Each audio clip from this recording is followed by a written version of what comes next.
বৃষ্টি, রিপোর্টে কি এলো? নিখিল, এত ডক্টর দেখাচ্ছি, এত ওষুধ খাচ্ছি, তোমার প্রেগন্যান্সির রিপোর্ট নেগেটিভ ছাড়া পজিটিভ আসছে না। আমি কি কোনোদিনও মা হতে পারবো না? কোথাও না কোথাও গিয়ে দোষটা কিন্তু আমাদেরই। কিছু বছর আগের কথা মনে করে দেখো। বিয়ের প্রথম নিখিল, একটা খারাপ ঘটনা ঘটে গেছে। কি? আমি প্রেগনেন্ট। সত্যি? এটা তো খুব খুশির খবর। তুমি মা হতে চলেছো আর আমি বাবা। না, আমি এখন বেবি নিতে চাই না। আরো কয়েকটা বছর যাক, তারপর এইসব নিয়ে ভাববো। কেন?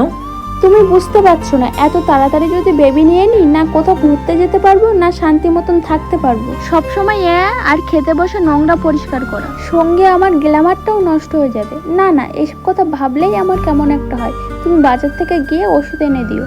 ঠিক আছে, তাহলে এনে দেবো। এক সময় সে যাতে না আসে তার জন্য ওষুধ খেয়েছো, আর এখন সে যাতে আসে তার জন্য ওষুধ খাচ্ছ। কেউ আমার মতন এমন ভুল করো না যাতে সারাটা জীবন পস্তাতে হয়।